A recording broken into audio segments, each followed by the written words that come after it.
Welcome, everyone, to a special episode on Internet privacy. We've combined part of our March 24th episode with new material to create this digital survival guide for the age of surveillance. Previously, we'd started a discussion about privacy in the growing authoritarian atmosphere here in America. Unfortunately, we ran out of time and planned a follow-up episode for a later date. Then, we realized that combining the follow-up with the initial discussion would create one single comprehensive special. So, what was intended to be a two-part series is now one big mega episode.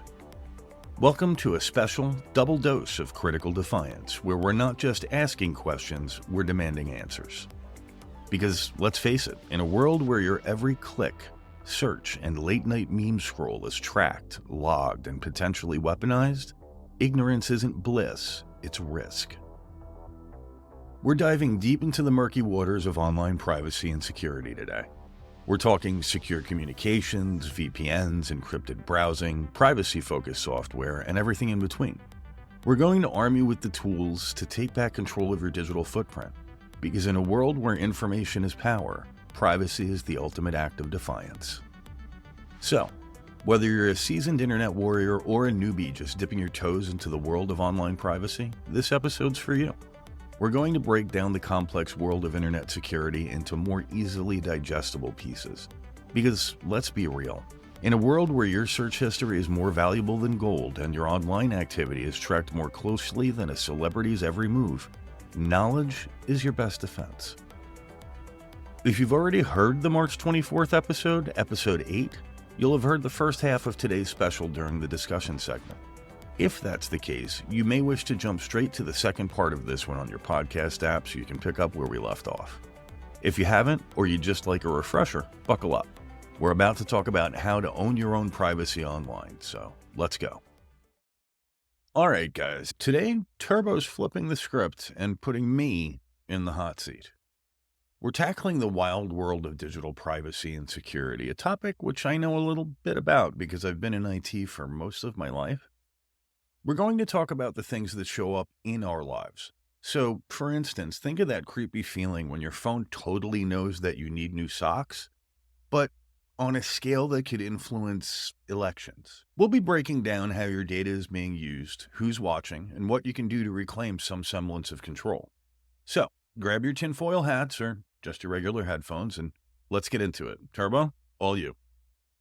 All right, so I want to start with the initial creepy, skeevy, definitely big invasions of privacy. Things like data harvesting, data mining, and data aggregation, and what the differences are. All right, so data harvesting is something that happens to all of us all the time. You browse the internet, you browse social media, you use apps on your phone, and you generate data. The data is things like what you've looked at, how long you've looked at it. Did you share it with anyone? Did you click a link and go somewhere or make a purchase? This is all data that gets harvested, usually with your permission. And that's something that most people don't catch because none of us really read the terms of service or the end user license agreement. Most of the time, no. No, most of us don't. But when you look at them, what you find is that those types of actions and other basic data about your use of pretty much anything from a website to a search engine to an app on your phone can and will be used and repurposed. So that's data harvesting. They're basically taking the data that you're generating using their product. Okay, let's take Google as an example. Google harvests data from your searches. You go to Google, you search, you do it all the time. You do it 10 times a day some days. You do it at work, you do it at home, you do it on your phone, you do it on your computer, you do it on your tablet. It's a part of your life.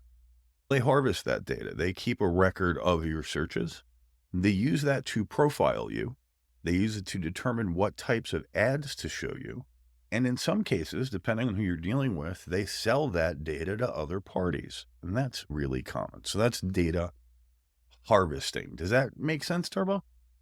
When I was in college, we had a marketing class that touched on something like this. The creepy predictive system that I believe Target used was telling women they were pregnant before they knew, based on the things they were looking at buying. Like they started suggesting maternity things before these women knew they were pregnant. And this was like in the early 2000s these studies were coming from. So you had also asked about data mining. Data mining is when you actively go out to get the data. Data mining can also be called, in most cases, snooping. Data mining is done in a variety of different ways. One of the most common ones is to use bots or automated systems that crawl around the internet, look for selective data, and report it to home. So data mining is a way of going out and seeking data, where data harvesting is grabbing the data that flows by. Does that make sense as a distinction? Harvesting is more eavesdropping, where a miner would be hiring a private detective. Yes. And then Yes, we talked about in a data simpler sense. aggregation, right? You had asked about Yeah. aggregation, and aggregation is basically the fancy term for taking all of that data and putting it together.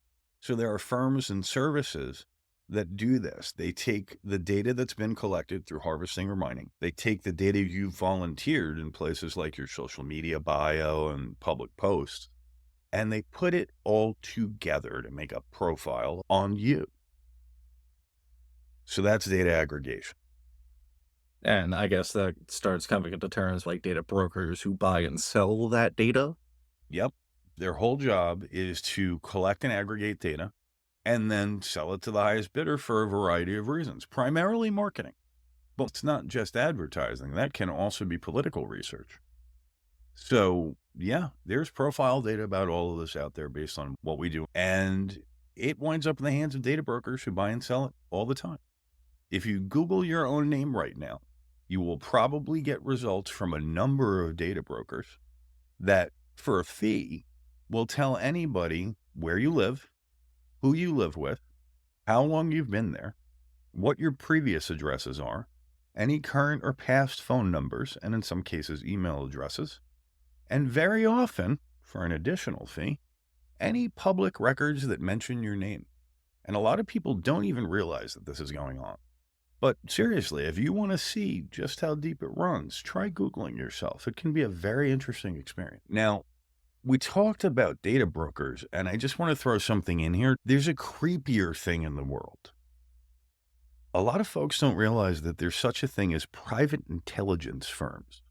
There are privately held intelligence interests throughout the world, a number of them in this country, whose job it is to do all of this: harvest, mine, aggregate, and then ultimately analyze everything so that they can answer questions of agencies like the CIA or the FBI or the highest bidder. That's nefarious. It's creepy, right?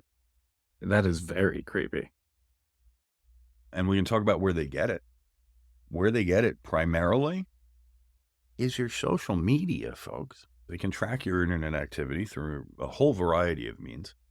They can use intercepts on your communications, actual wiretaps if it's a government or a bad actor. But really, the truth is, most of the data they gather about the average person is on social media. See, the thing is, when you're on social media sites, you're creating this broad overview of you, your life, your interests, and who you're interacting with in public. And that's the thing you have to remember, guys. When you're online, you are in public. I don't care if you're sitting home. The internet is a public place. So, does that really work like the photography laws? If you're in an open space, people don't need your permission to photograph you. So that's why they can get away with that. For the most part, people don't need your permission to read your content that you have made publicly available. Courts typically view that as broadcasting your information as opposed to sharing it. I could see that. Most people put out so much information about themselves and don't realize it. They do it in tiny little chunks, a little bit here, a little bit there, post here, comment there, check in here. What are ways to prevent these people from getting my data, or any steps or things I can do to help make them have a tougher time reading me? I think where I would start for most people, and I know it's going to sound like silly, common stuff that you've heard and been beat over the head with 1,000 times, but make sure your passwords are good. Make sure you've got really solid passwords that can't be guessed. That means no personal information in them. That means no names in them. That means no birthdays in them, no significant numbers. You want stuff that's as close to random as you can possibly get. You can make it memorable by using combinations of words that you normally wouldn't. Or you can do what a lot of us do nowadays and get a password manager. And there are some really good ones out there. There are even a couple good free ones out there. What a password manager does is eliminate the most common problem that people have that causes them to make weak passwords. It will save all of your passwords. It will store them in a secure fashion. And then when you need to enter them, it will do it for you. The only thing that you have to do is remember one password to lock and unlock it. So you sort of got this vault or keyring that automatically does it for you, as long as you remember one good password. Most of these pieces of software do a great job at generating really hard to break passwords for them to store. So seriously think about getting yourself a password manager. And I think along with the password manager, use two-factor authentication whenever you can. Anytime that you're dealing with banking data, personal or privileged information, health information, anything that you want to make hard for hackers to get their hands on, turn on two-factor or what they sometimes call multi-factor authentication. An example of this is most banks. You log in with your password, they send a text message to your phone with a 6-digit number, and you key that in. The reason that you're doing that, just so you understand it, is to make it vastly harder for someone to steal your credentials. Now, instead of just asking for your password, we're asking for something you physically have as well, your phone in this case. And without getting access to that phone, somebody who's stolen your password can't get in. So that's why it's done, and that's why we recommend it. I think that's a big one. Start there. Good passwords, password manager, and use two-factor wherever you can. I think the next place to go, probably communications, right, Turbo? Because that's a big part of everybody's lives. We mentioned it earlier, we are still dealing with modern-day wiretaps, but now everything's digital, so they don't even need to be in the same room to do it. It's vastly easier. Definitely a good place to start. All right, so if we start with that premise that getting a hold or intercepting somebody's communications is easier nowadays because of the distributed nature of everything, then what we need to look at is how do we make that harder? Most people message on their phones constantly. It's a primary form of communications for a lot of us nowadays. And most people are using either SMS messaging or MMS messaging, what we call text messaging. Newer phones, iPhones use iMessage, and Android phones use something called RCS. The older systems, SMS and MMS, they're not encrypted. So everything in the network gets to see what your messages are. And I can guarantee there are copies stored on your carrier's server in a backup for a very long time. Generally, you can't delete those, by the way, guys. RCS and iMessage have the advantage of being encrypted when they're talking to people who are using the same product. So when you speak to someone who is also using iMessage, your messaging is encrypted end to end, from your end to their end and vice versa. When you use RCS and Android, same thing. When you start talking Android to iPhone or iPhone to Android, chances are your communication will not be encrypted. So you want a secure messaging platform. You want something that's end-to-end encrypted, something that both parties are using to make sure that anybody in the middle can't just read those messages or store them for later. I tend to recommend Signal. It is one of my favorite messaging products. It combines simple messaging with calling that includes group calling and group messaging.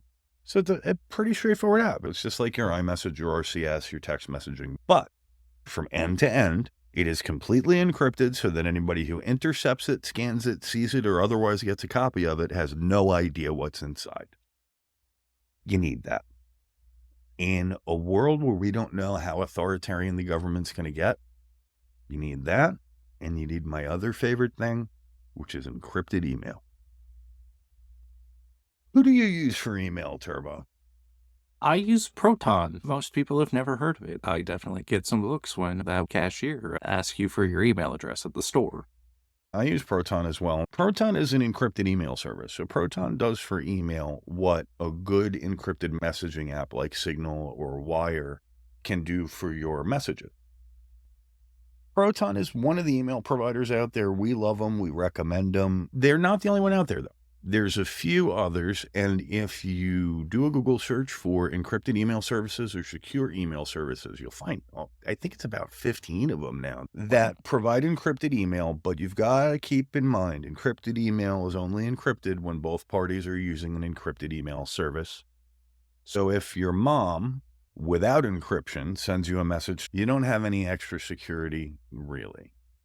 But if Turbo and I were to email each other, both being on Proton, it is thoroughly encrypted, and we love that. Email is essentially a postcard.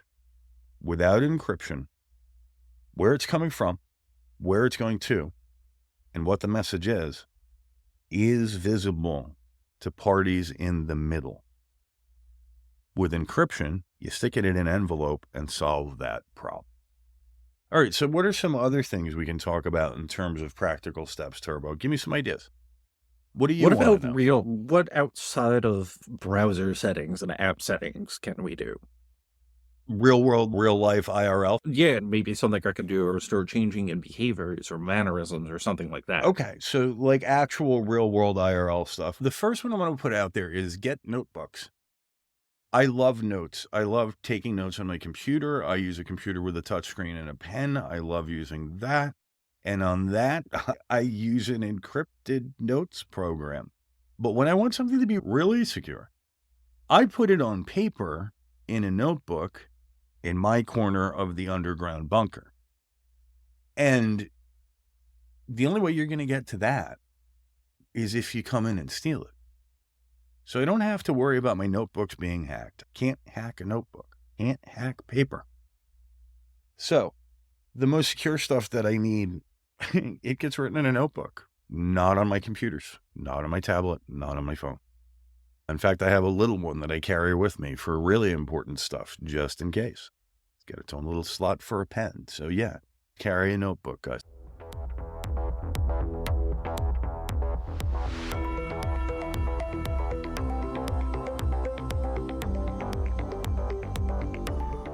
Hey folks, welcome back.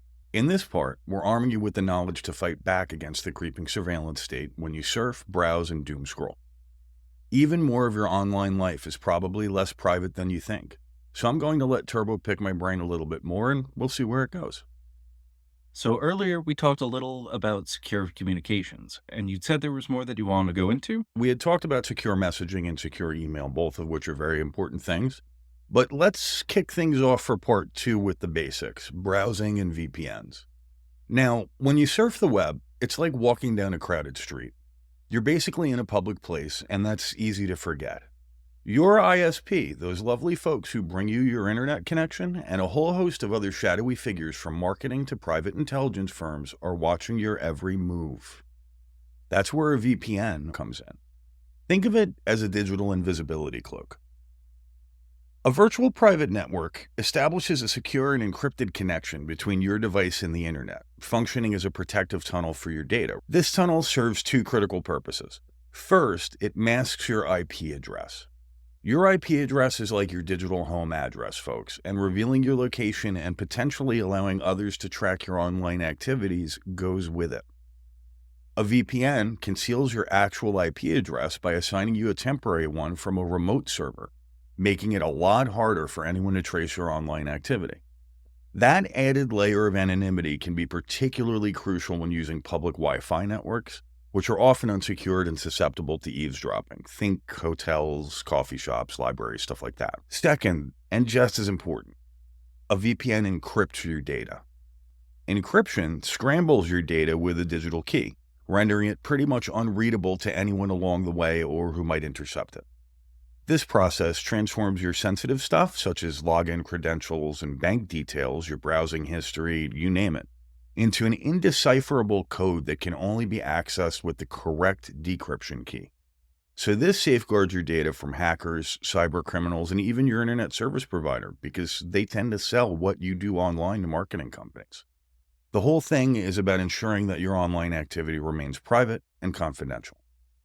By masking your IP address and encrypting your data, a VPN gives you a robust defense against online surveillance. It guards against data breaches. It helps you when it comes to identity theft. It is the envelope on your mail. It is the secure wrapper around your communications. And it empowers you to browse the internet with greater confidence, knowing that your personal information is shielded from prying eyes. For more info on that, you guys can actually check out the Electronic Frontier Foundation. They have a guide to VPNs. We'll put a link to that in the show's notes. They've got a lot of great resources we're going to share with you. Okay, so here's one. When most of us connect, one of the things that we do most often is search for stuff.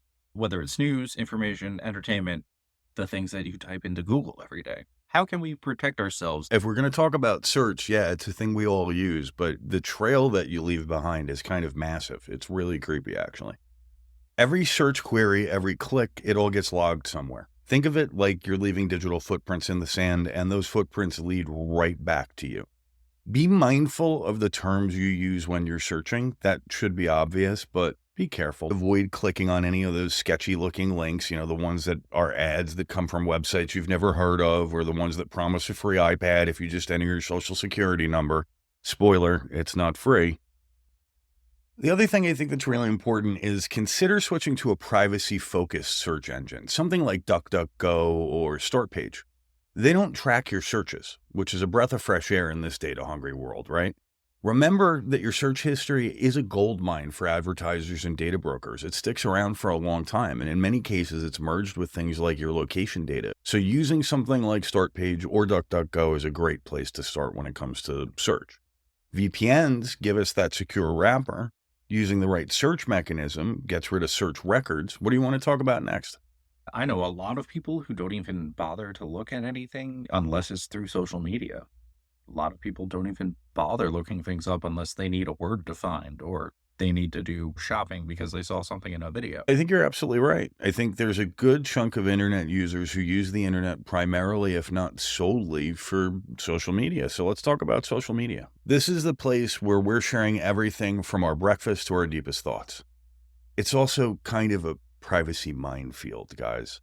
So let's talk about how to avoid stepping on some of those landmines. First, in every social media service that you have, dive into the privacy settings.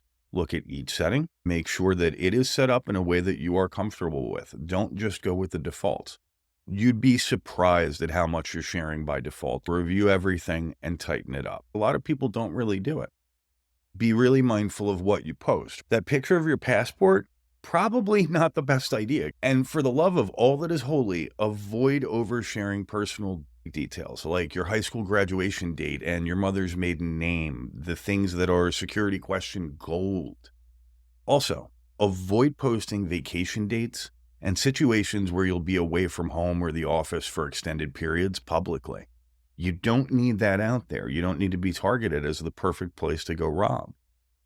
Finally, I think I would say be wary of friend requests from strangers. That's a big one. Don't click on any of those, oh my God, you won $1 million links. Obviously, those are scams. But you're going to get a certain number of complete strangers, many of them highly attractive, who are going to try and be your friend. And most of the time, they're just a scam waiting to happen. So, keep that in mind. Be really careful with who you talk to, what you post, and what your settings are. And remember, anything you post can be seen by a huge audience, right? And that includes future employers, stalkers, government agencies, anyone else with an internet connection, really, because like we said before, it's a public place. So be mindful, be careful, and be selective with those privacy controls. So we've really mainly been talking about computers, but what about everyday carry devices? My phone, my watch, heck, even my headphones have a Find My Whatever feature. So is there any advice on things like that?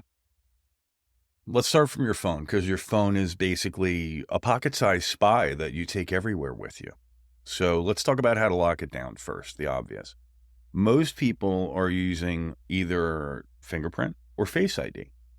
Both of these are a bad idea if you're ever going to be in a situation where access to your phone might be forced.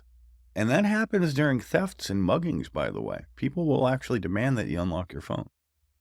If you go with a password or a PIN, you can forget it. So you get the idea. A PIN or a password, you have to be compelled to give up. Thumb on a screen reader, that's something a cop can do to you with the right court order.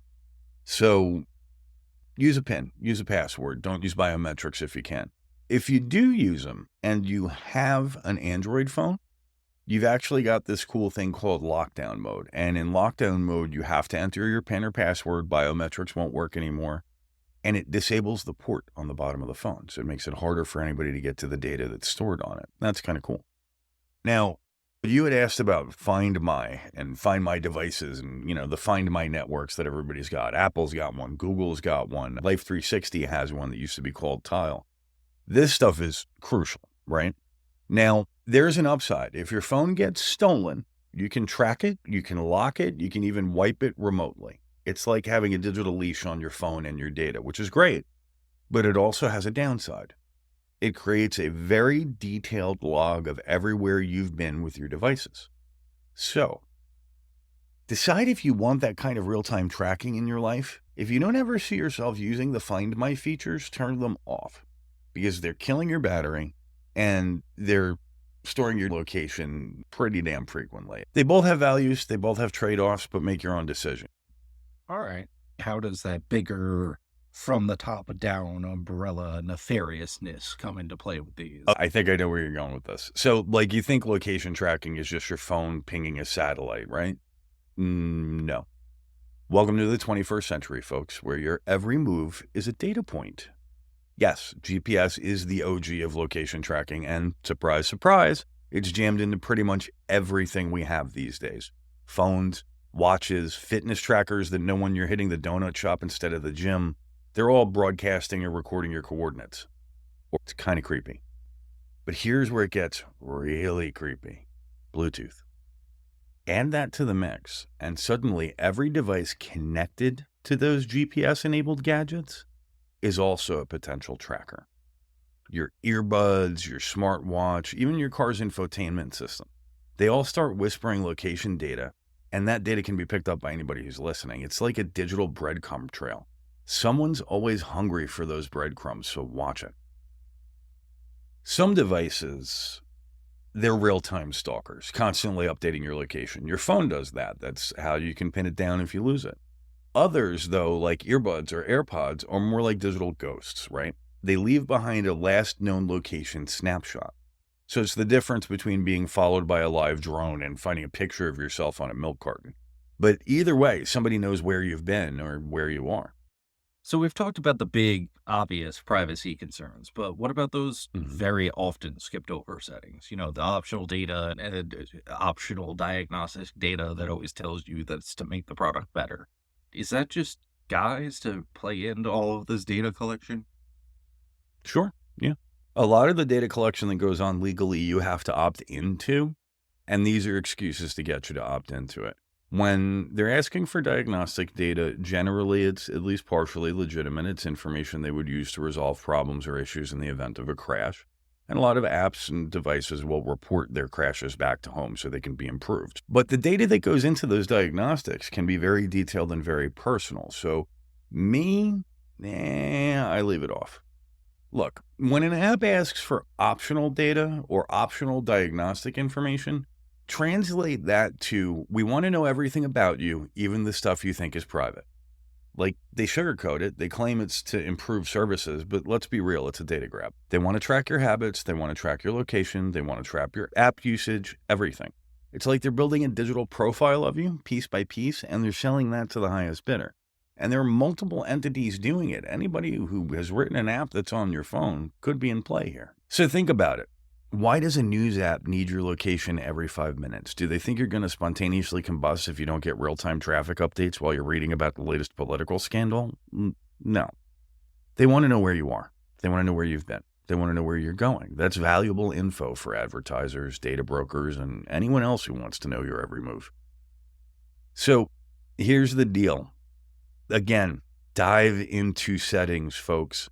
Turn off anything that sounds even remotely suspicious. Limit location access, restrict background data, and tell those apps to just back off. You're not a walking, talking data point. You're a person. You deserve some damn privacy. So if it's optional, leave it off. So now that we are in the full swing of the 21st century, the very outdated Nigerian print scam from the 90s has definitely gotten a facelift nowadays, right? So Oh, what yeah. are some good catfish to keep looking out for in this sense? Like phishing scams and stuff? Oh, well, nowadays it's all about cell phones. Email phishing still goes on. There's new tactics and approaches to it, but most people are smart enough to know if you don't know who the email's from or you can't verify it, don't click the link. So what these scammers have done is switched over to cell phones, scam links and phishing over SMS. It's becoming increasingly prevalent nowadays. These are like the digital equivalent of some shady guy in a trench coat offering you a Rolex for $10. Be really cautious. Never, ever click on a link you got in a text from a number that you don't know. And if you get a text asking for your bank details, your passwords, or personal information, delete it. If the text is claiming to be from your bank or financial institution, it's probably not. No legitimate bank will text you for your password. If you're not sure, pull out your card and call the company directly through the number that's on the back of your card. You know that's real. You know it's good. They gave it to you. These guys are getting smarter every day. If it sounds too good to be true, it probably is. If it sounds utterly scary, it might be a scam, because most scams today start with scare tactics. Some of them are simple, like a common one lately has been for the scammer to text you posing as either the postal service or a delivery company like UPS and claim there's a minor issue with your delivery. You owe 46 cents or they can't deliver it. Or there's a tariff that needs to be paid and that has to be handled before your package can be delivered. Don't respond. That's not real. They don't do that. But people are falling for it left and right. Those are some examples of phishing and that kind of stuff that gets really hairy. What about video games, PC gaming, console gaming? Is that an angle that anybody could use? Oh, it's an angle that most people never explore or think about, but I'll tell you, it's one of the wildest privacy nightmares you can find. So your console, whether it's an Xbox or a PlayStation, is collecting huge amounts of data about what you play, when you play it, how. It can infer things like how interested or awake you were and share that data as well, which is really interesting. But in order to use most of these consoles nowadays, you have to have some kind of online service subscription. So that's another piece of your social footprint, and it's one that people tend to forget about. So remember, you've got a name and a bio and a way to reach you and a way to watch what you're doing, whether or not you're gaming typically, on those platforms. You might want to lock that down. The other piece, the part that I said was a nightmare, is what they do with your voice traffic. See, here's the thing. So many games nowadays are co-op or multiplayer, especially shooters, right? We love them. You wind up in these voice chats using online services like PSN or Xbox Live that are monitored sometimes by real humans, but more often by AIs that are looking for misbehavior and judging you with their little machine brains and storing everything you've said for pretty much ever in case somebody reports you and they need to go back and look at it. If you're in a game chat, just game chat. Don't talk about your life. Don't talk about your friends. Don't talk about how you're doing or your family. Use it for the game. If you're going to be social in a game chat, use something like Discord or use a private chat mechanism. You can even use something like Signal. We do.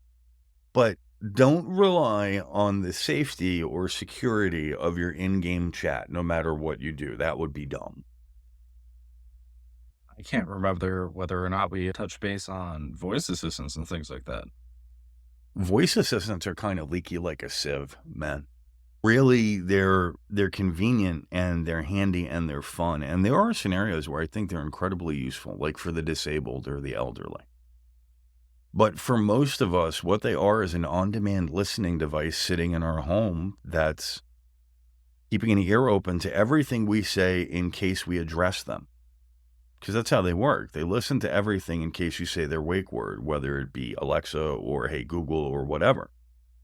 So what comes with it is when you send them a command, when you say the name of one of these voice assistants, you'll issue a command, and the next 20 or 30 seconds will get recorded and stored forever by the company that owns it for product improvement purposes. Sometimes also the 15 seconds prior gets stored for product improvement purposes. What about all these computers in cars nowadays? How vulnerable are those? Can anybody do Very. that Fast and the Furious, what was it, 7 or 8? That one with Charlize Theron? They made it like World War Z, zombies just piling on top of each other. Not just quite cars. yet. Not quite yet, but we're getting there. As self-driving becomes more and more of a thing and cars become more and more connected, you can't rule it out.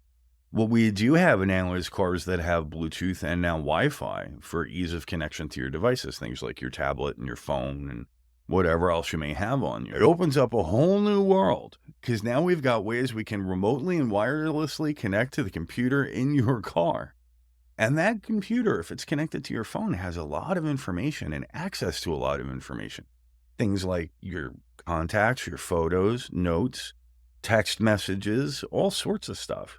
So yeah, the car can be interesting, and it can be an interesting vulnerability. If I was going to put one piece of advice out there for folks when it comes to infotainment systems in cars, if you get a rental, don't use the one that comes with it. The amount of data that you will leave behind boggles the mind, and sometimes that includes your complete phone book. Just so you know. That's my advice for car infotainment. The other one is if the car has an emergency alert system, like an SOS button, like OnStar from back in my day, it's got a mic, it's got a cellular connection that can be lit up remotely. So keep that in mind. There's a listening device in that car at all times. A lot of people don't realize that that is effectively what it is. But yeah, you hit the SOS button, they light up the mic and the speaker and start talking to you. There's nothing that says you have to hit the SOS button for them to do that, though. All right, so I think we've had a good discussion this week, right, Turbo? I think we got the basics of online privacy.